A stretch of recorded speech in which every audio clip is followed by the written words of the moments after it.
Hello everyone. इससे previous video में तुम्हें स्टॉक थ्योरम के क्वेश्चंस कराए थे, मैंने उसका वेरिफिकेशन कराया था। उसी क्वेश्चन को अभी हम लोग कंटिन्यू करेंगे, है ना। सो क्वेश्चन है तुम्हारा, evaluate by Stokes theorem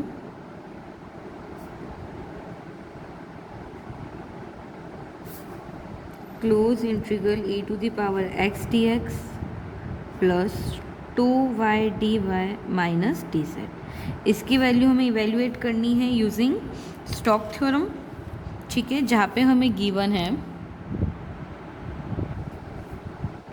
where C is the curve x square plus y square equal to 4 and z equal to 2। Question clear है, हमें स्टॉक थ्योरम पता है। अच्छा, यहाँ से देखो हम क्या कर सकते हैं, f निकाल सकते हैं। इसको ले लो वापस, है ना। इस वाले टर्म को हम क्या लिख सकते हैं, देखो इस वाले टर्म को हम लिख सकते हैं close integral e to the power x i plus 2yj minus k dot i d x plus j d y plus k d z. क्योंकि देखो इनका वापस जब हम डॉट प्रोडक्ट कराएंगे ना, तो देखो आई डॉट आई 1 हो जाएगा, यानी वापस हमें क्या मिल जाएगा, e to the power x d x. Again j dot j हमारा क्या हो जाएगा 1, ये हो जाएगा 2y d y and minus d z. ठीक है, इसको मैंने क्या किया है, स्प्लिट करके लिख दिया। अच्छा, एक और चीज़, ये हमारी किसकी वैल्यू होती है, डी आर की वैल्यू होती है हमारा पोजीशन वेक्टर। तो क्या लिख सकते हो इसको तुम,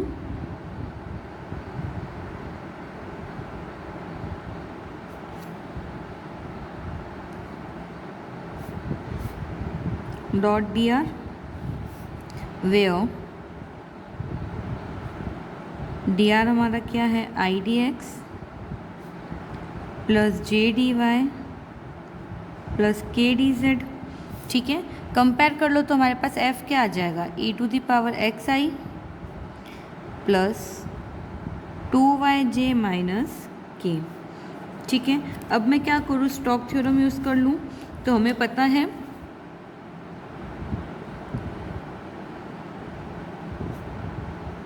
यूजिंग स्टॉक थ्योरम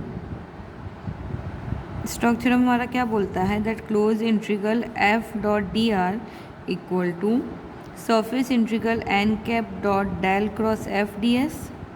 यही होता है हमारा स्टॉक थ्योरम। देखो ये हमारा क्या है, f डॉट डी आर के फॉर्म में है, यानी f हमें मिल गया, डी आर हमें पता है। हम क्या करें, इसका राइट हैंड साइड निकाल लें। तो देखो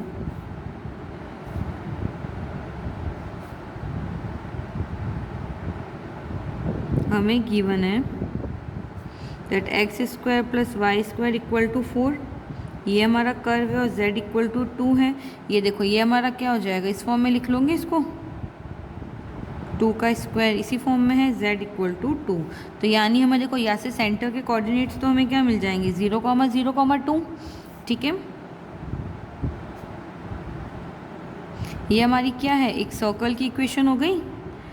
सो कोऑर्डिनेट विल बी, क्योंकि z प्लेन में गिवन है तो ये मेरा हो जाएगा 0,0,2 एंड जो इसकी रेडियस है, सर्कल की इक्वेशन हमारी यही बोलती है ना, that x square plus y square equal to a square, जहाँ पे ए मेरा रेडियस होता है तो इसकी रेडियस मेरी क्या हो जाएगी 2। देयरफॉर जो एन कैप है वो हमारा क्या हो जाएगा, के हो जाएगा, यानी अलोंग जेड प्लेन। ठीक है, तो हमारा n cap dot del cross f की वैल्यू देखो क्या हो जाएगी, एन कैप की जगह पे के आ जाएगा, डॉट डेल क्रॉस एफ की वैल्यू देखो हमारे पास क्या है, हमने अभी भी निकाली थी, ई x i plus 2yj minus के। अब हम क्या करें, डेल क्रॉस एफ निकाल लें, यानी कर्ल निकाल लें। So del cross F is equal to I J K D by D X D by D Y D by D Z. X F X देखो कंपोनेंट क्या है तुम्हारा, e to the power x, ये हो जाएगा 2y और -1। F X F Y F Z component है। अब क्या करो, इसका मैट्रिक्स निकाल लो तो ये मेरा हो जाएगा, देखो i 0, d by D y of -1 0 और d by D z of 2y भी 0, ठीक है, प्लस जे निकाल लो तो ये भी 0 हो जाएगा तुम्हारा, एंड के भी 0, यानी डेल क्रॉस एफ की वैल्यू तुम्हारी 0 आ गई। दैट मीन्स जो तुम्हारा ये वाला जो पूरा टर्म है ये मेरा क्या हो जाएगा, 0 हो जाएगा। Therefore close integral F dot D R is equal to surface integral n cap dot del cross f d s. इस वाले पूरे टर्म की वैल्यू 0, यानी इस पूरे की ही वैल्यू मेरे पास क्या आ जाएगी, 0। क्लियर है यहाँ तक? और हमें इसी की वैल्यू कैलकुलेट करनी थी, ये मेरा आंसर। क्लियर है यहाँ तक? अब हम नेक्स्ट क्वेश्चन करते हैं। नेक्स्ट क्वेश्चन, एग्जाम्पल नंबर 5, ये है दैट प्रूव दैट, एक सेकेंड, हाँ, prove by Stokes theorem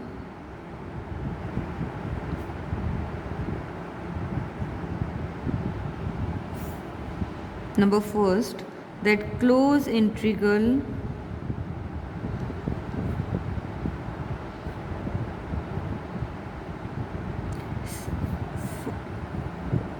D r equal to minus close integral phi del d r. ठीक है, तो देखो सबसे पहले हम क्या करें, देखो हमें स्टोक्स थ्योरम से प्रूव करना है। सबसे पहले तो स्टोक्स थ्योरम लिख लो तुम, ठीक है। सो बाय स्टोक्स थ्योरम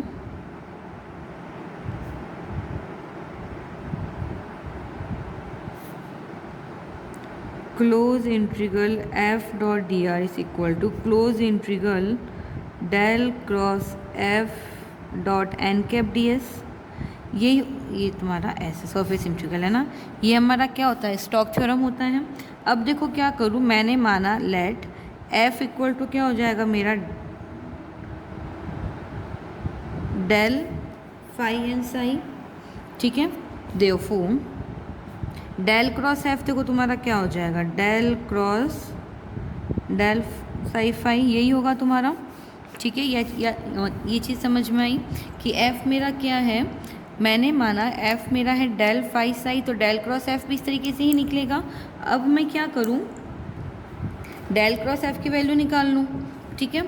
तो देखो del cross f equal to तुम्हारा 0 आ जाएगा, क्यों, क्योंकि इन दोनों टर्म को जब तुम मल्टीप्लाई करोगे, सॉरी क्रॉस प्रोडक्ट कराओगे, तो इसका तुम्हारा क्या होगा, 0 हो जाएगा, है ना। Del cross del phi psi तुम्हारी क्या होती है, 0 होती है, ठीक है। तो ये पूरा टर्म डायरेक्टली तुम्हारा 0 हो गया। अच्छा वापस हम क्या करें, ये वाला टर्म इक्वेशन नंबर 1 में रख लो, है ना, इसको इक्वेशन नंबर 1 में रखो। देयरफॉर बाय इक्वेशन नंबर 1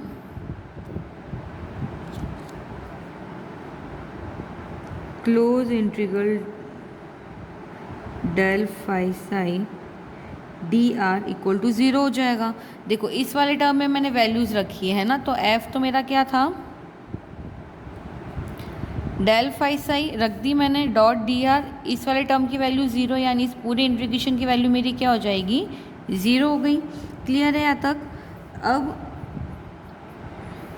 देखो हमने ना एक फॉर्मूला पढ़ा था इसका, ए डॉट बी नहीं, डेल ए डॉट बी वाला, इस टाइप का एक फॉर्मूला हमने पढ़ा था, लिखवा देती हूँ मैं यहाँ पे।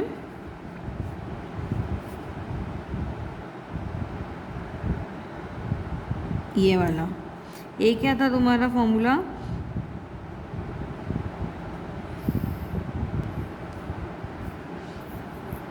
ठीक है, इसको एक बार नोट कर लेना।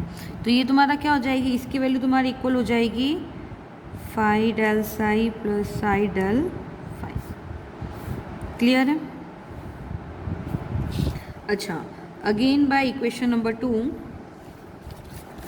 इसको ले लो इक्वेशन नंबर 2, जो हमने 0 निकाला है ना, ये हो जाएगी हमारी इक्वेशन नंबर 2।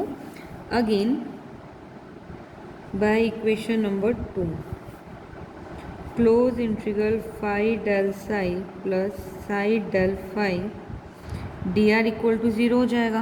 भाई मैंने क्या किया है, इसी की वैल्यू इसमें पुटअप करी खोल के, है ना, इस वाले टर्म की वैल्यू खोल के मैंने इसमें वापस पुटअप करी है, तो ये मेरा हो जाएगा इक्वल टू 0। अगेन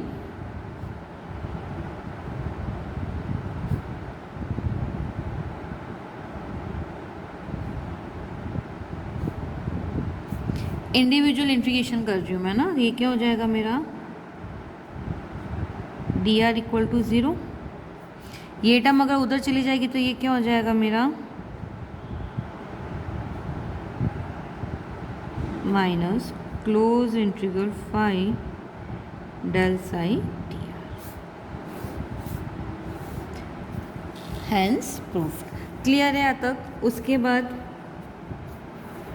सेकंड हमें क्या प्रूफ करना है, दैट क्लोज इंटीग्रल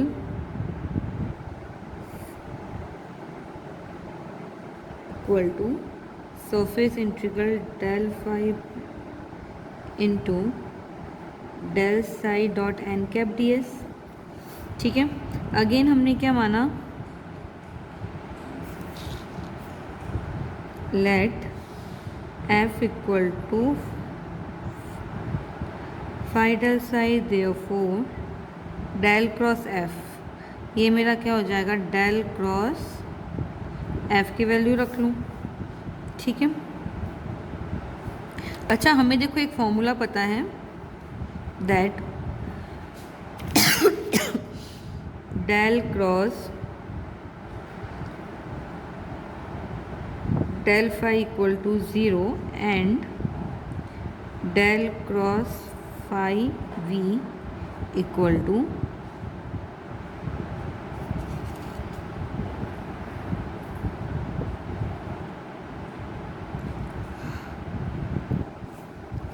ये दोनों क्या है तुम्हारे फॉर्मूलेज है, जिसको मैं इस वाले क्वेश्चन में यूज़ कर रही हूँ, है ना। ये फॉर्मूला हमें डायरेक्ट लर्न करना है, इसका डेरिवेशन हमारे कोर्स में नहीं है। तो ये देखो क्या हो जाएगा मेरा f equal to del phi cross del psi plus phi del and del phi. Clear है। अगेन डेल क्रॉस f तुम्हारा क्या हो जाएगा, अभी बताया था मैंने। ठीक है, इसको ले लो इक्वेशन नंबर 2, इसको ले लो इक्वेशन नंबर 1। अगेन इक्वेशन 1 और 2 को हम वैल्यूज रखते हैं, तो ये मेरा क्या हो जाएगा, वैल्यूज रखने पर देखो ये क्या हो जाएगा मेरा close integral phi del psi d r equal to surface integral, ये देखो ये वैल्यू किसकी है हमारी, ये मल्टीप्लाई है ना, ये वैल्यू किसकी हो जाएगी मेरी डेल क्रॉस एफ की हो जाएगी। तो ये हो गया del phi cross del psi and n cap D s. Clear है, क्योंकि देखो स्टोक्स थ्योरम से हमें पता है क्या होता है हमारा, that close integral equal to del cross f n cap D S. ये मेरी डेल क्रॉस एफ की वैल्यू है, तो मैंने सिंपली देखो ये क्या किया, ये तो मेरा एफ हो गया, यानी एफ डॉट डी आर के फॉर्म में था, equal to del cross f, ये मेरी डेल क्रॉस एफ की वैल्यू और n cap D S.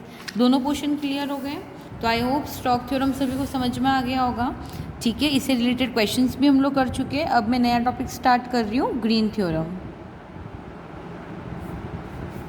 New heading है हमारी।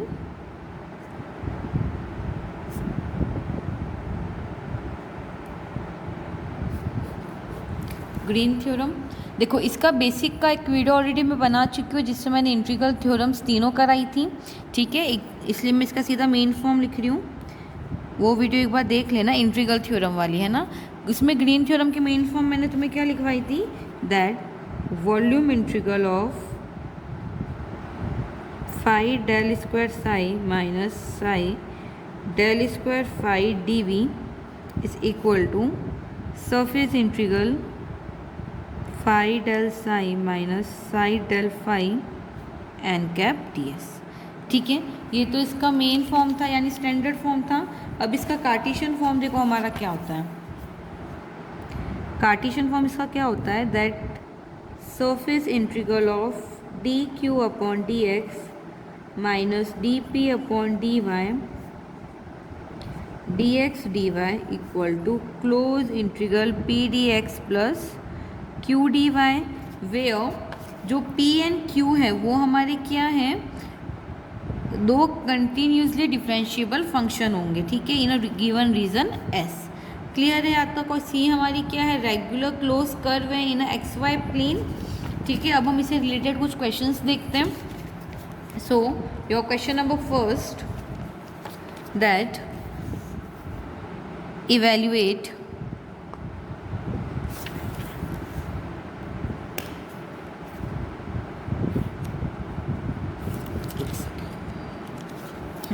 क्वेश्चन क्या है मेरा, evaluate by Green theorem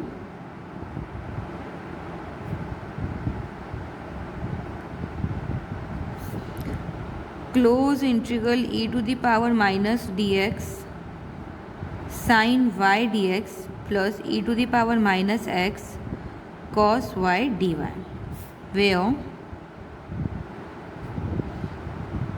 C is the rectangle with a vertex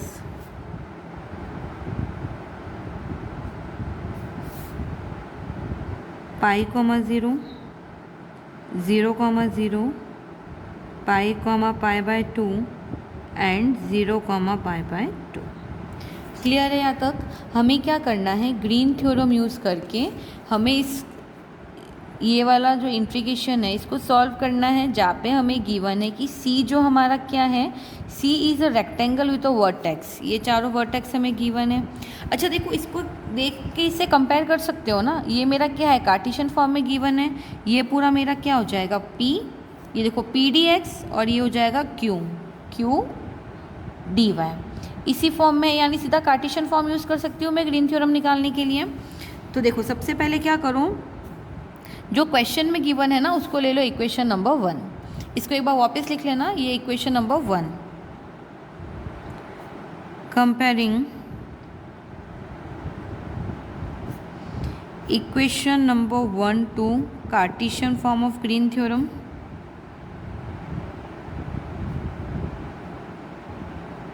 तो देखो इसको कंपेयर कर लो, तो P मेरे पास क्या आ जाएगा, p d x plus u d y form में ही है, तो P मेरा आ गया e to the power minus x sine y, Q आ जाएगा e to the power minus x cos y. Clear है यहाँ तक, ये P और Q आ गया। अब हमें क्या करना है, ग्रीन थ्योरम अप्लाई करनी है, ठीक है। तो देखो सबसे पहले मुझे क्या, P और Q तो मिल गया, अब मुझे क्या क्या फाइंड आउट करना है, सबसे पहले D Q by D X निकालना है और D P by D Y, इसको निकाल लो। D P by D Y निकालना है तुम्हें, इस वाले टर्म का y के रेस्पेक्ट में हम इंटीग्रेट कर लें, तो ये मेरा हो जाएगा d by D y of P। तो देखो ये क्या हो जाएगा मेरा e to the power minus x, and d by D y of sine y मेरा क्या हो जाता है, कॉस वाई। क्लियर है। ऐसे ही मैं क्या निकाल लूँ, D Q by D x निकाल लूँ, ठीक है। तो ये मेरा क्या हो जाएगा, d by D x of e to the power minus x cos y, e to the power minus x बाहर आ जाएगा, ये क्या हो जाएगा, d by D x of, okay sorry x के रेस्पेक्ट में है ना, तो कॉस वाई तो तुम्हारा बाहर आ जाएगा, and d by D x of e to the power minus x क्या हो जाएगा, minus E to the power minus x. Clear है, ये दोनों टर्म आ गई हमारे पास। अब हमें देखो क्या करना है, ग्रीन थ्योरम में इन दोनों का डिफरेंस चाहिए ना, तो ये भी निकाल लो यहाँ पे। Therefore d Q by D x minus d P by D y, ये क्या हो जाएगा, इसकी वैल्यू हमने क्या निकाली अभी, ये थी minus E to the power minus x cos Y, minus P की वैल्यू क्या है, E to the power minus x and cos Y. तो ये मेरा क्या हो गया, ऐड होके हो जाएगा minus two to the power e x and cos y. ठीक है, अब सारी ये वैल्यू हमें मिल गई, हम सीधा ग्रीन थ्योरम में रख लें। सो इसको ले लो इक्वेशन नंबर, अच्छा इसको ले लो तुम, ये जो हमने निकाली ना इसको ले लो इक्वेशन नंबर 2, ठीक है। इस वाले जो हमने वैल्यू निकाली है ना इसको ले लेना इक्वेशन नंबर 2। सो पुटिंग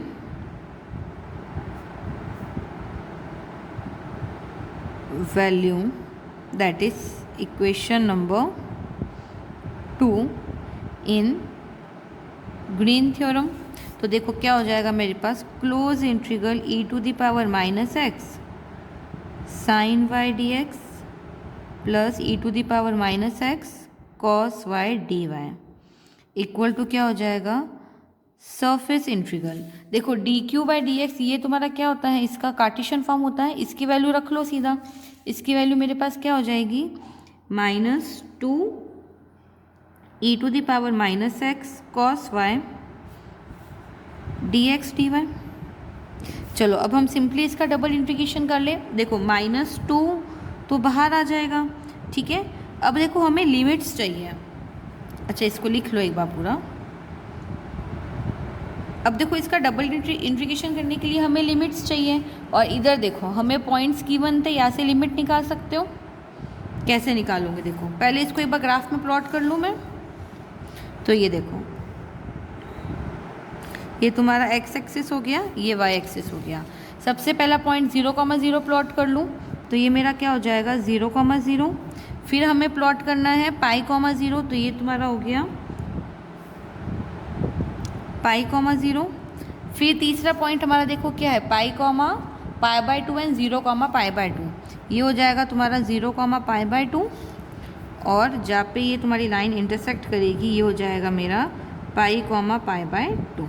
ठीक है। अब देखो हमारी x की लिमिट कहाँ से कहाँ तक जा रही है, ये स्मॉल रीजन ले लो dx dy, ठीक है।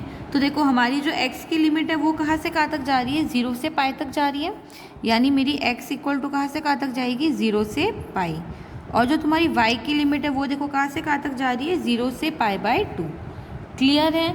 x की लिमिट कहाँ से कहाँ तक जाएगी, 0 से पाई, और जो y की लिमिट है वो जा रही है मेरी 0 से π/2।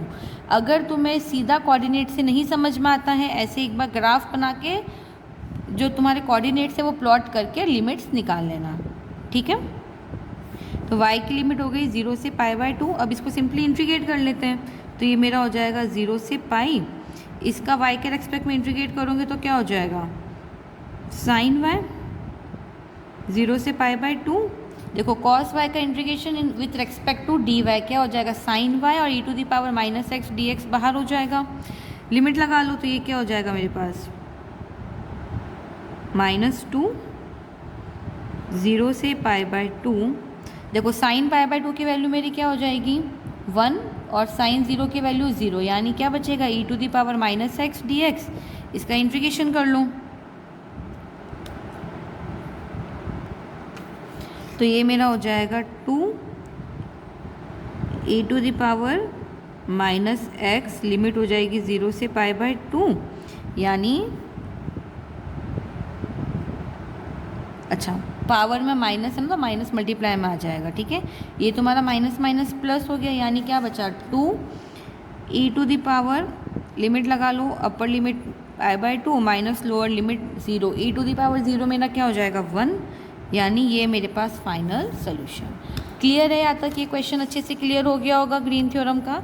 इसके बचे हुए कुछ क्वेश्चंस जो है वो मैं इसके नेक्स्ट वाली वीडियो में कराऊंगी। Okay, thank you so much.